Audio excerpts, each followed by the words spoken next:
آج میں دیکھ رہا تھا کہ پی ٹی آئی کا ایک وزیر اور ایک سینیٹر بڑی بڑی باتیں کرتے تھے۔ پہلے تو میں فیصل وارڈا تم کو بتا دینا چاہتا ہوں، تم اپنے گریبان میں جھانکو۔ تم نے بات کرنی ہے تو اپنی حلیمہ کے بارے میں کرو، تم نے بات کرنی ہے تو اپنے سلیکٹڈ نیازی کے بارے میں کرو، تم نے بات کرنی ہے تو اپنے بزدار کے بارے میں کرو، تم نے بات کرنی ہے تو اپنی ذات کے بارے میں کرو۔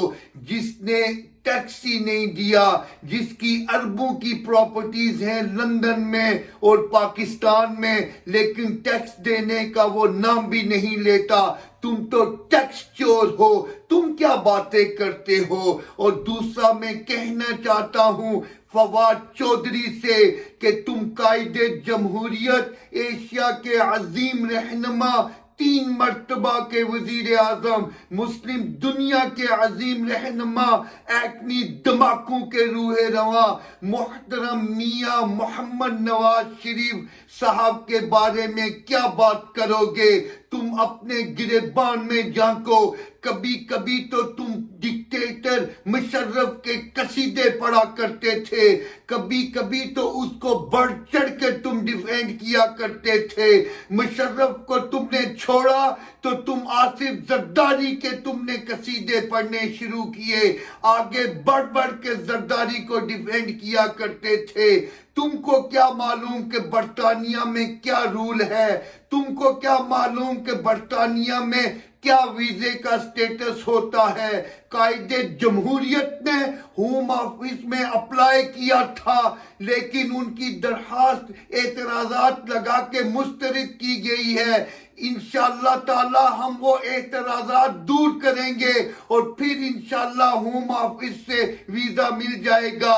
اگر نہ ہوا تو ہم انشاءاللہ تعالی عدالت کا دروازہ کھٹکھٹائیں گے اور انشاءاللہ تعالی عدالت سے ویزا مل جائے گا۔ تم کیا سمجھتے ہو کہ یہاں کی جو عدالتیں ہیں وہاں پر ثاقب نثار جیسے جج بیٹھے ہوئے ہیں؟ تم کیا سمجھتے ہو کہ ان عدالتوں میں وہ جج بیٹھے ہوئے ہیں کہ جو مرضی لگا فیصلہ کروا لیا، جو مرضی لگا قائد جمہوریت کے خلاف ڈیسیژن لے لیا؟ یہاں پر ہر جج قاضی فائز عیسیٰ کی طرح ہے، یہاں پر ہر جج جسٹس شوکت صدیقی کی طرح کا ہے۔ انشاءاللہ تعالی قائد جمہوریت اس سے پہلے بھی لیگل طریقے سے رہتے رہے ہیں اور اب بھی انشاءاللہ تعالی بہت جلد ان کو برطانیہ کا ویزا مل جائے گا۔ تمہیں تڑپنے کی ضرورت نہیں ہے، تمہیں رونے کی ضرورت نہیں ہے، تمہیں ٹی وی پہ آ کے بھاشن دینے کی ضرورت نہیں ہے۔ عدالتوں میں کیا کرنا ہے یہاں پر ہمیں سب معلوم ہے۔ یہ عدالتیں ڈکٹیشن نہیں لیتی، یہ عدالتیں اس طرح نہیں کرتی کہ ہر حال میں قائد جمہوریت کو اقتدار سے ہٹانا ہے، ہر حال میں قائد جمہوریت کو اقتدار کی کرسی سے ہٹانا ہے۔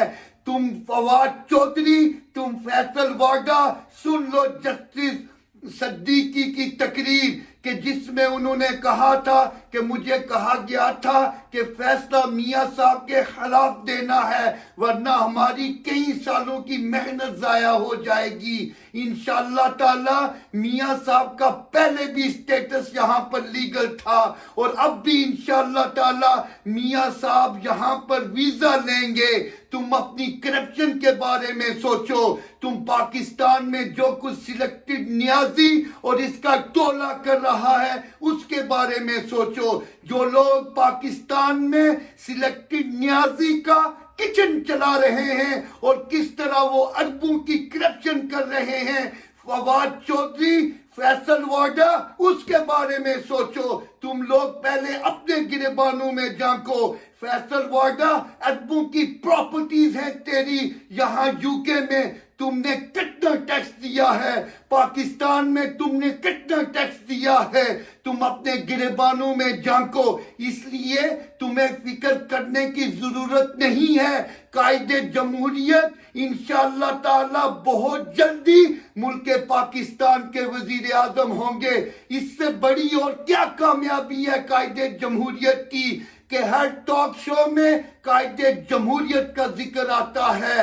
ہر پروگرام میں قائد جمہوریت کا ذکر آتا ہے جب سلیکٹڈ ڈنکی راجہ تقریر کرتا ہے تو وہ بھی قائد جمہوریت کو یاد کرتا ہے کوئی مسئلہ نہیں ہے قائد جمہوریت کیا کہ سارے معاملات حل کریں گے آج کشمیر کا دن ہے تم تو کشمیر کے سوداگر ہو آج کشمیر کا دن ہے تم نے تو کشمیر کو بھی بیچا ہے انشاءاللہ تعالی جو ہماری مائیں بہنیں بیٹے بھائی شہید ہو رہے ہیں ان کے خون کا بدلہ بھی لیا جائے گا اور کشمیر کو قائد جمہوریت آزاد کروا کر چھوڑیں گے تم تیار رہو پابند سلاسل ہونے کے لیے تم تیار رہو جیل میں چکیا پیسنے کے لیے تم سب کرپٹ اندر ہوگے اور سلیکٹڈ نیازی وہاں پر تمہاری قیادت کر رہا ہوگا ہر شخص نہیں ہوتا ہر شخص کے قابل